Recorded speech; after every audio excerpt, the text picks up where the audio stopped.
नमस्कार, one India Hindi में आपका स्वागत है। हैदराबाद में आज आग लगने की बड़ी घटना सामने आई है। बताया जा रहा है कि हैदराबाद के एक कबाड़ के गोदाम में आग लगने से 11 लोगों की जलकर मौत हो गई है। वह इस घटना में कई लोग झुलस भी गए हैं। इस घटना के बाद चारों तरफ अफरा तफरी का माहौल है। आग इतनी भयावह थी कि इसकी लपटों की तपिश काफी दूर तक महसूस की जा रही थी। आपको बता दें कि मरने वाले सभी लोग बिहार के थे और यहां कबाड़ गोदाम में काम करते थे। अभी आग लगने की वजह शॉर्ट सर्किट बताई जा रही है। हालांकि पुलिस जांच में जुट गई है। हैदराबाद डीसीपी सेंट्रल जोन ने बताया है कि सभी 11 शवों को बाहर निकाल लिया गया है। इन्हें अस्पताल में ले जाया गया है, जहां शवों का पोस्टमार्टम और आगे की कार्रवाई होगी। अभी आग पर काबू पा लिया गया है। पुलिस का कहना है कि कबाड़ के गोदाम में जैसे ही आग लगने की जानकारी सामने आई, मौके पर दमकल की गाड़ियां रवाना हो गई। लेकिन आग इतनी भीषण थी कि उसे बुझाने में समय लगा। आग बुझाने के बाद दमकल कर्मी गोदाम में दाखिल हुए। कई शव बुरी तरह से जले हुए थे, जिनकी शिनाख्त मुश्किल थी। लेकिन गोदाम के मालिक के पास मृतकों के दस्तावेज थे, जिसके आधार पर मृतकों की पहचान की गई। समाचार एजेंसी एएनआई के मुताबिक गांधीनगर एसएचओ मोहन राव ने बताया कि गोदाम में 12 लोग मौजूद थे। इनमें से 11 लोगों की मौत हो गई है, जबकि एक को जिंदा बचा लिया गया है। आपको बता दें कि गोदाम में फाइबर केबलों में आग लग गई थी, जिसके कारण घना धुआं फैल गया और आग की तीव्रता और बढ़ गई। गोदाम में खाली शराब की बोतलें, कागज, प्लास्टिक और अन्य केबल भी रखे हुए थे। इस घटना के बाद राज्य के पशुपालन मंत्री भी दौरे पर पहुंचे। उन्होंने यहां के हालातों का जायजा लिया है। फिलहाल मौके पर बड़ी संख्या में लोग मौजूद हैं। अंदर के हालातों की जांच की जा रही है।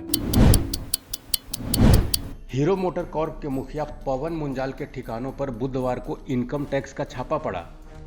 मीडिया रिपोर्ट्स के मुताबिक पवन मुंजाल के आवास और गुरुग्राम स्थित ऑफिस में सुबह से ही सर्च ऑपरेशन चलाया गया।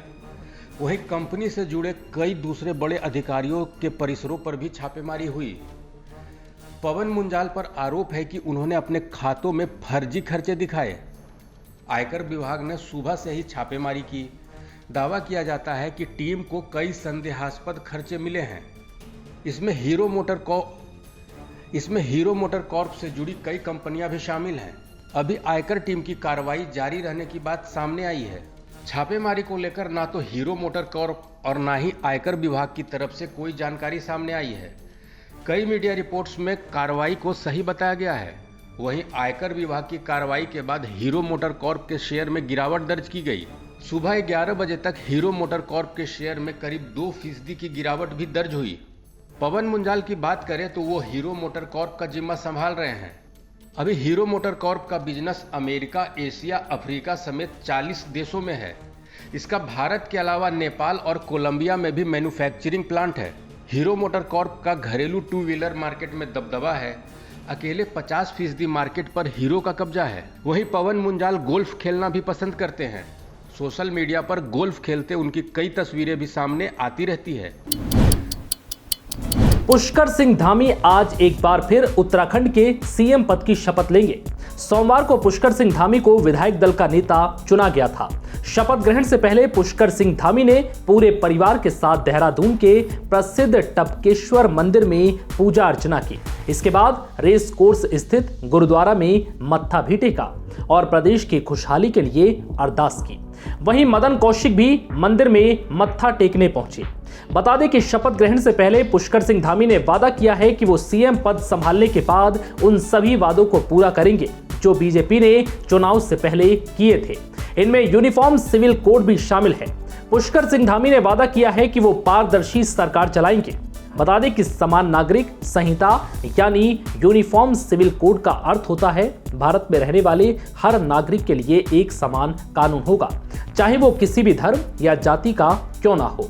समान नागरिक संहिता में शादी, तलाक और जमीन जायदाद के बंटवारे में सभी धर्मों के लिए एक ही कानून होगा। बता दें कि शपथ ग्रहण समारोह में केंद्रीय गृह मंत्री अमित शाह, रक्षा मंत्री राजनाथ सिंह, संसदीय कार्य मंत्री प्रहलाद जोशी समेत कई केंद्रीय मंत्री शामिल होंगे। देश में जानलेवा कोरोना वायरस महामारी अब काबू में आ रही है। देश में नए कोरोना संक्रमित मरीजों की संख्या में दिनों दिन गिरावट का दौर जारी है। पिछले 24 घंटे में कोरोना के मामलों में थोड़ा उछाल जरूर आया है। मामलों में आज 11% की बढ़ोतरी दर्ज की गई है। 1778 नए कोरोना केस दर्ज किए गए हैं। इसके साथ देश में कुल संक्रमितों की संख्या 4,30,12,749 हो गई है। पिछले 24 घंटे में 62 लोगों की कोरोना महामारी की वजह से मौत हुई है।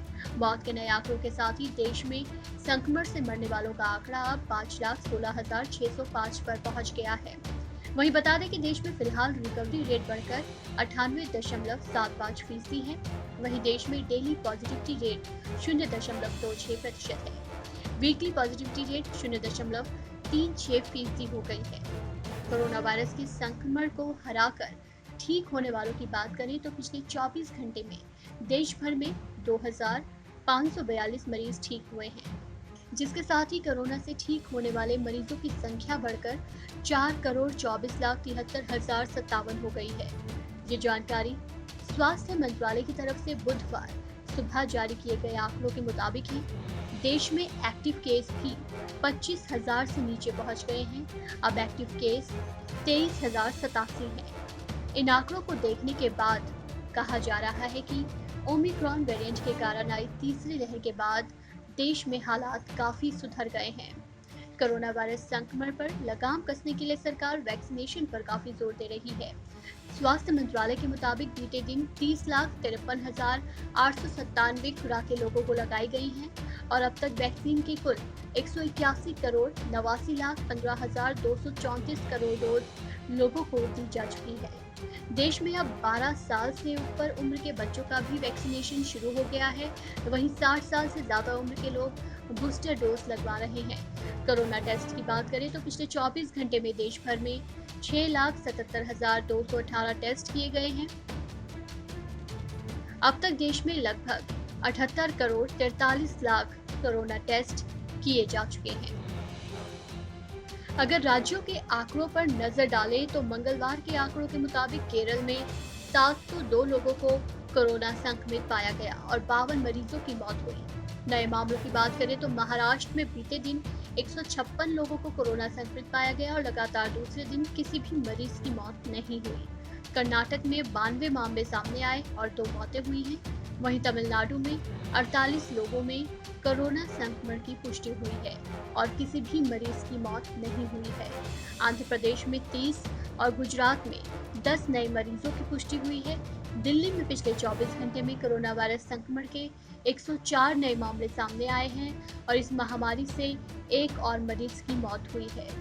बता दें कि दिल्ली में कोरोना के एक्टिव मरीजों की संख्या 500 के पार कर गई है। यूक्रेन युद्ध को शुरू हुए अब 1 महीने का वक्त पूरा होने वाला है और धीरे धीरे यूक्रेन युद्ध से विनाशकारी आशंकाएं दुनिया के सामने आने लगी हैं। अब रूसी राष्ट्रपति व्लादिमीर पुतिन के प्रवक्ता ने साफ तौर पर कह दिया है कि अगर रूस के अस्तित्व पर खतरा आएगा तो रूस परमाणु बम का इस्तेमाल करेगा।